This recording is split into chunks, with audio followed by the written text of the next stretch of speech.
क्या कभी आपने देखा है कि एक ही छत के नीचे रहते रहते भी लोग दिल से कितनी दूर हो जाते हैं। कभी प्यार से भरा हुआ आंगन अचानक झगड़ों का मैदान बन जाता है। लेकिन क्या ऐसे टूटे रिश्तों को फिर से जोड़ा जा सकता है?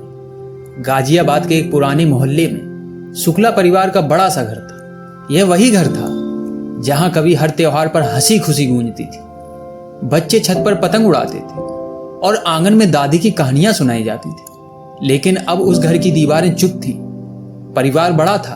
पिता रामेश्वर शुक्ला, माँ सावित्री देवी, बड़ा बेटा अनिल, बहू सुजाता और उनके 2 बच्चे, छोटा बेटा मनीष और बेटी पूजा, जिसकी शादी पास के शहर में हुई थी। शुरुआत में सब ठीक था, लेकिन धीरे धीरे परिवार में खटास आने लगी। अनिल की नौकरी अच्छी थी और पैसे भी आते थे, लेकिन उसके साथ अहंकार भी। वह अक्सर कहता, घर का खर्च मैं उठाता हूं तो फैसले भी मेरे हिसाब से होंगे। सुजाता भी उसकी हाँ में हाँ मिलाती।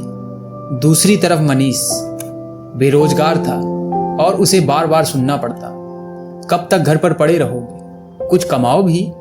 ये ताने उसके दिल में चुभ जाते। वह अक्सर छत पर जाकर चुपचाप बैठा रहता और सोचता, क्या मैं इस घर में बोझ हूं? इसी बीच पूजा जब मायके से आई तो उसने देखा कि भाई भाई में ठीक से बात भी नहीं हो रही है। उसने माँ से पूछा, माँ ये घर इतना चुप क्यों है? सावित्री देवी की आंखों में आंसू आ गए।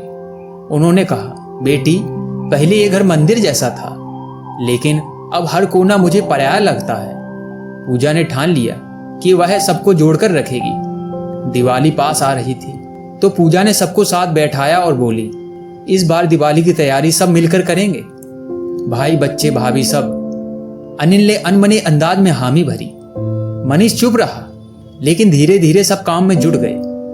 बच्चे रंगोली बना रहे थे, सुजाता मिठाई के आर्डर दे रही थी और मनीष ने पहली बार पूरे आंगन को सजाने का जिम्मा लिया। उस दिन सालों बाद घर में हंसी गूंजी, लेकिन खुशी ज्यादा देर तक टिक ना पाई। दिवाली की रात अनिल ने शराब के नशे में कह दिया, मनीष तुम्हें सजावट करने में मजा आ रहा है ना? आखिर नौकरी तो है नहीं, वक्त तो भरपूर है। यह सुनते ही मनीष का चेहरा उतर गया। उसने जवाब दिया, भाई मैं कोशिश कर रहा हूं, पर आपके ताने मुझे तोड़ देते हैं। पूजा ने गुस्से में कहा, भैया पैसा सब कुछ नहीं होता। आप खुद को घर का मालिक समझते हैं, लेकिन रिश्तों का मालिक कोई नहीं बन सकता। माहौल फिर से भारी हो गया और अनिल बाहर चला गया। कुछ ही दिनों बाद सावित्री देवी की तबीयत बिगड़ गई। डॉक्टर ने कहा, इन्हें किसी भी तरह की टेंशन नहीं होनी चाहिए, परिवार का माहौल शांत होना चाहिए। यह सुनते ही घर के हर सदस्य को झटका लगा। अनिल और मनीष पहली बार एक दूसरे की ओर देखने लगे, जैसे एहसास हुआ कि उनकी लड़ाई ने ही माँ को बीमार कर दिया। किस्मत ने भी करवट ली। कुछ हफ्तों बाद मनीष को एक कंपनी में नौकरी मिल गई। घर लौटते ही उसने सबको मिठाई दी और माँ से कहा, ये मेरी पहली सैलरी का तोहफा है। उसने माँ के लिए रेडियो खरीदा क्योंकि उन्हें पुराने गाने बहुत पसंद थे। सावित्री देवी की आंखें खुशी से चमक उठी। अनिल चुपचाप यह सब देख रहा था और पहली बार उसे लगा कि उसका छोटा भाई कितना संवेदनशील है। धीरे धीरे सुजाता का रवैया भी बदल गया। उसने मनीष से कहा, भाई साहब आप बच्चों की पढ़ाई में मदद करेंगे, वे आपको बहुत मानते हैं। मनीष ने हामी भरी और बच्चों को पढ़ाने लगा। घर का माहौल दिन ब दिन बदल गया। फिर आया होली का त्योहार। इस बार अनिल ने खुद आगे बढ़कर कहा, मनीष सारी तैयारी हम दोनों मिलकर करेंगे।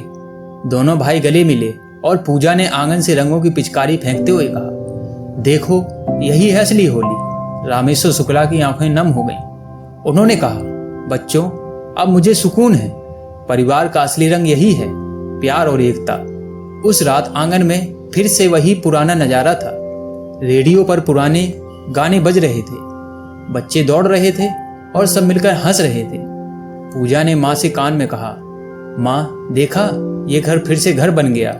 सावित्री देवी मुस्कुराई और बोली, हाँ बेटी यही तो मेरी सबसे बड़ी दिवाली है। कहानी का यही संदेश है कि परिवार की असली ताकत पैसा नहीं बल्कि प्यार और समझ है। रिश्ते तभी जुड़ते हैं जब हम एक दूसरे की कमियों पर नहीं अच्छाइयों पर ध्यान दें। दोस्तों इस कहानी पर आपकी राय हमें कमेंट में जरूर बताएं। अगर वीडियो पसंद आया हो तो लाइक करें। ऐसी और कहानियां सुनने के लिए चैनल को सब्सक्राइब करें और घंटी को दबाकर ऑल पर सेट कर लीजिए ताकि नई वीडियो की नोटिफिकेशन आपको तुरंत मिले। मैं मिलता हूँ आपसे अगली प्रेरणादायक कहानी में। धन्यवाद।